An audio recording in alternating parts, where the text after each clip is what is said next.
ഒരുമിച്ച് ജീവിക്കൂ, സ്വർഗം നേടൂ. ഒരു സമയത്ത് ഒരു ഗ്രാമത്തിൽ സോമു ശ്രീനു എന്ന് പറഞ്ഞ സഹോദരങ്ങൾ ഉണ്ടായിരുന്നു. സോമു ശ്രീനുവിന്റെ ചേട്ടനായിരുന്നു. ഈ 2 സഹോദരങ്ങളും അവരുടെ അച്ഛനും അമ്മയും കൊടുത്ത കൃഷിഭൂമിയിൽ കൃഷി ചെയ്തു വരികയായിരുന്നു. ഇവര് 2 പേരും ഒത്തൊരുമിച്ച് കൃഷി ചെയ്യണ കണ്ടിട്ട് അവരുടെ അച്ഛനും അമ്മയ്ക്കും ഒരുപാട് സന്തോഷമായി.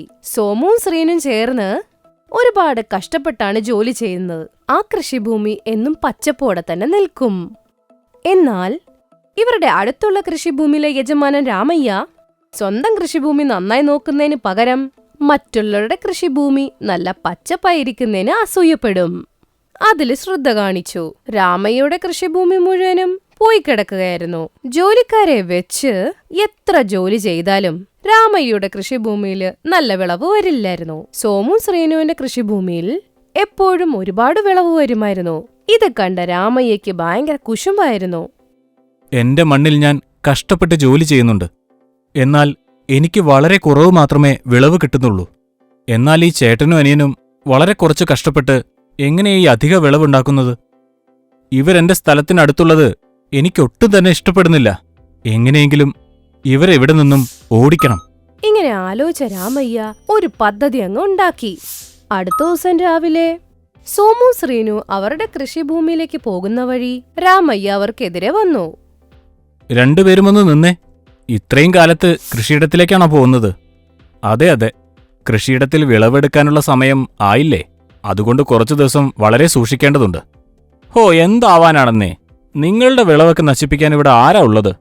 നിങ്ങൾ 2 പേരും ഒരേ കൃഷിയിടത്തിൽ ഇത്രയും വിളവെടുപ്പ് എടുക്കുന്നുണ്ടെങ്കിൽ നിങ്ങൾ 2 പേരും 2 സ്ഥലത്തായിട്ട് ജോലി ചെയ്താൽ ഇനിയും നിങ്ങൾക്ക് എത്ര ലാഭം ഉണ്ടാക്കാൻ കഴിയും? എനിക്ക് എന്റെ ചേട്ടനോടൊപ്പം ജോലി ചെയ്യുന്നതാണ് ഏറ്റവും ഇഷ്ടം. ശരിയെന്ന് പറഞ്ഞ് ശ്രീനു ചേട്ടന്റെ കൂടെ അങ്ങ് പോയി. ഓഹോ, 2 പേരും ഒരേ കാര്യത്തിൽ ഉറച്ചു നിൽക്കുക. അങ്ങനെയാണല്ലേ? നിങ്ങളെ ഞാനൊരു പാഠം പഠിപ്പിക്കാം. ഓഹോ എന്ന ഭാവത്തിൽ രാമയ്യ അവിടുന്ന് ദേശത്തിൽ പോയി. കുറച്ചുനാള് കഴിഞ്ഞപ്പോ വിളവെടുക്കുന്ന സമയമായി. സോമു ശ്രീനുവിന് വിചാരിക്കുന്നതിലപ്പുറം വരുമാനം കിട്ടി. 2 പേരും അച്ഛനും അമ്മയുടെ അനുഗ്രഹം മേടിച്ചുകൊണ്ട് ആ പൈസ കൊണ്ട് 2 പേരും പുറത്തുപോയി. പോകുന്ന വഴിക്ക് രാമയ്യ വന്നു. നിക്കന്നേ, ചേട്ടനും അനിയനും കൂടി ഇതെങ്ങോട്ടാ പോകുന്നേ? ഈ വർഷം നിങ്ങൾക്ക് നല്ല ലാഭം കിട്ടിയല്ലേ? അതെ അതെ, ദൈവത്തിന്റെ കൃപ കൊണ്ട് ഞങ്ങൾക്ക് നല്ല ലാഭം കിട്ടി. അതുകൊണ്ട് ഞങ്ങള് ഈ വർഷം ഞങ്ങളുടെ തൊട്ടടുത്തുള്ള കൃഷിയിടം കൂടി വാങ്ങാൻ വേണ്ടി വിചാരിച്ചിരിക്കുക. അതിന്റെ കാര്യങ്ങളൊക്കെ സംസാരിക്കാൻ വേണ്ടിയാ പോകുന്നത്. എന്നാ ഞങ്ങൾ പോയിട്ട് വരാം. അങ്ങനെയാണോ എന്ന് പറഞ്ഞു സോമു ശ്രീനു അവിടുന്ന് പോയി. രാമയ്യയ്ക്ക് ആകെ ദഹിക്കാതെയായത്. എനിക്ക് ഒരു കൃഷിയിടത്തിൽ നിന്ന് തന്നെ പ്രതീക്ഷിക്കുന്ന വിളവ് കിട്ടുന്നില്ല. എന്നാൽ ഇവർക്കാണെങ്കിൽ തൊട്ടടുത്ത നിലം വാങ്ങാനുള്ള ലാഭം വരെ കിട്ടുന്നുണ്ട്. ഒരു പ്രയോജനവുമില്ല. ഇവരെ ഇനി പിരിക്കാതെ വിട്ടാ ഇവര് എന്റെ നിലം കൂടി വാങ്ങിക്കുമെന്നാ തോന്നുന്നു. ഇനി ഇവരെ പിരിച്ചിട്ട് തന്നെ ബാക്കി കാര്യമുള്ളൂ. ഇത്രയൊക്കെ പറഞ്ഞ രാമയ്യ ഒരുപാട് ആലോചിക്കാൻ തുടങ്ങി. സോമു ശ്രീനും വിചാരിച്ച പോലെ തന്നെ അടുത്ത കൃഷിഭൂമി വാങ്ങി സന്തോഷത്തോടെ തിരിച്ചു വീട്ടിലേക്ക് വന്നു. പിള്ളാരെ, എന്തായി? ഭൂമി നിങ്ങൾ വാങ്ങിച്ചോ? ഒരു നല്ല വിലക്കാണ് വാങ്ങിയിരിക്കുന്ന അമ്മേ. അതുമാത്രമല്ല, ചേട്ടൻ ആ നിലം എന്റെ പേരിലാ വാങ്ങിയിരിക്കുന്നെ. വേണ്ടാന്ന് പറഞ്ഞിട്ടും കേട്ടില്ല. എന്റെ അനുജനും കൂടി നിലം വേണ്ടേ അമ്മേ? നിലവിലുള്ളതെല്ലാം എന്റെ പേരിലല്ലേ ഉള്ളത്. നാളെ എന്റെ അനുജന് കല്യാണമായാൽ അവന്റെ പേരിലും കുറച്ച് സ്വത്തൊക്കെ വേണ്ടേ? നീ ചെയ്തത് വളരെ നന്നായി സോമു. ആരുടെ പേരിലായിരുന്നാലും 2 നിലത്തിലും നിങ്ങൾ ഒരുമിച്ച് തന്നെ വേണം ജോലി ചെയ്യാൻ. അതുമാത്രം നിങ്ങൾ 2 പേരും മറക്കരുത്. തീർച്ചയായും അച്ഛാ, ഉറപ്പായിട്ടും അച്ഛാ. അങ്ങനെ 2 ജ്യേഷ്ഠന്മാരും കൂടെ ചേർന്ന് 2 കൃഷിഭൂമിയിലും ഒരുപാട് കഷ്ടപ്പെടാൻ തുടങ്ങി. ആ വർഷത്തിനു ശേഷം അവരുടെ പഴയ കൃഷിഭൂമിയിൽ അതേ വിളവ് തന്നെ അവർക്ക് കിട്ടി. പക്ഷെ പുതിയതിൽ അത്ര വിളവ് അവർക്ക് കിട്ടിയില്ല. ഒരുപാട് ലാഭവും കിട്ടിയില്ല. അതുകൊണ്ട് ചേട്ടനും അനിയനും നല്ല രീതിയിൽ പേടിയായി. ഇതെന്താ ചേട്ടാ, 2 നിലത്തിലും നമ്മൾ ഒരുപോലെയല്ലേ ജോലി ചെയ്തത്?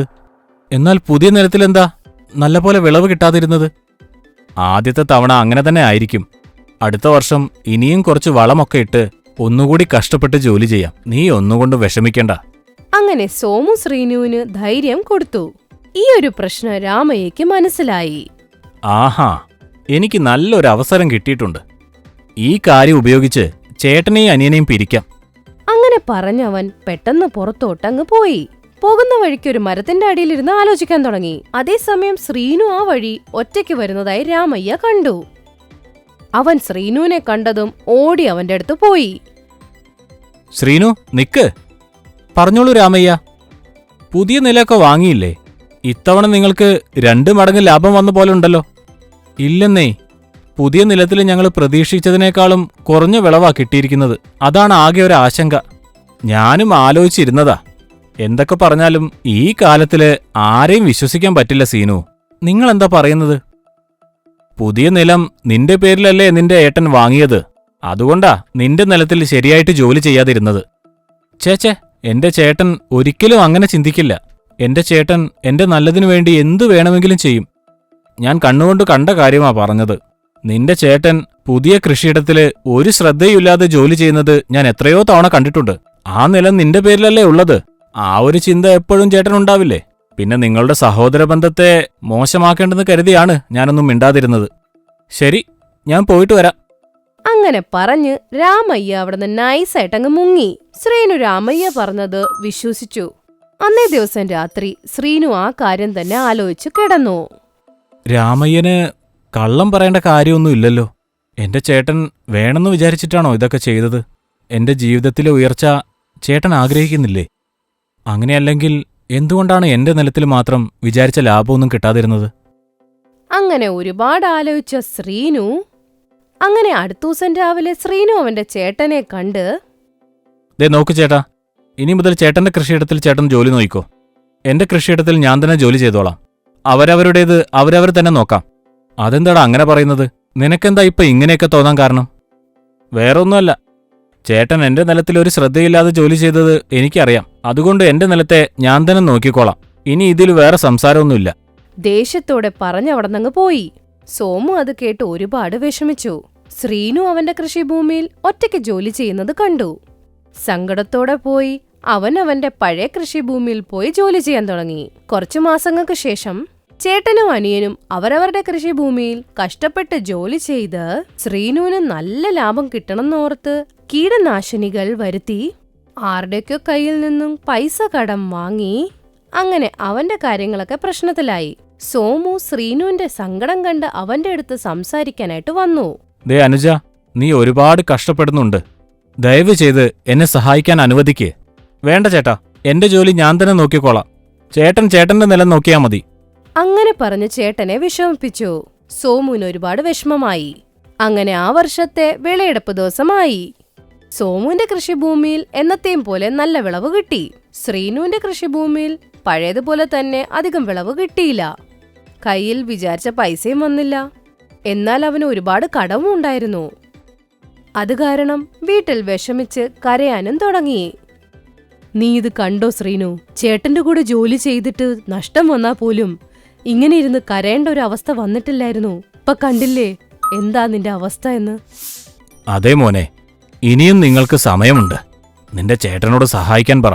അവൻ തീർച്ചയായും നിന്നെ സഹായിക്കും. ഇല്ല അച്ഛാ, ചേട്ടൻ എന്നെ സഹായിക്കാൻ വന്നപ്പോ ഞാൻ വേണ്ടാന്ന് പറഞ്ഞ് തിരിച്ചയച്ചു. ഇനി ഞാൻ എങ്ങനെയാ ചോദിക്കുന്നത്?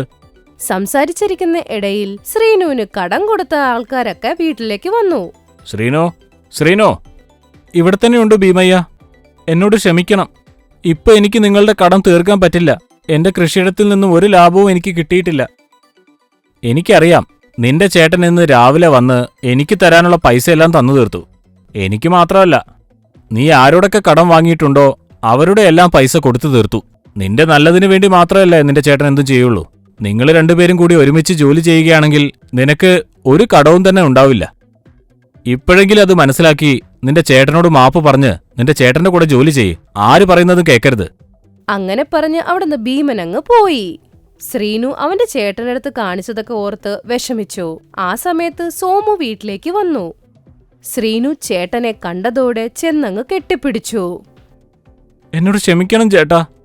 ചേട്ടനെ ഞാൻ തെറ്റിദ്ധരിച്ചു. ആരോ പറയുന്നത് കേട്ട് അത് സത്യമാണെന്ന് വിചാരിച്ച് ചേട്ടനെ ഞാൻ സംശയിച്ചു. ചേട്ടൻ എന്നോട് ക്ഷമിക്കില്ലേ ചേട്ടാ? ദേ നോക്കടാ, നീ ഇങ്ങനെ കരയല്ലേ. നീ വിഷമിച്ചിരിക്കുമ്പോ എനിക്ക് സന്തോഷിക്കാൻ പറ്റുമോ? നീ സന്തോഷമായിരുന്നാലല്ലേ എനിക്ക് സന്തോഷമായിരിക്കാൻ പറ്റൂ. നീ ഇനി വേണ്ടെന്ന് പറഞ്ഞാലും നിന്റെ കൂടെ ഞാൻ എപ്പോഴും ഉണ്ടാകും. ചേട്ടാ, ഇനി നമുക്ക് ഒരുമിച്ച് ജോലി ചെയ്യാം.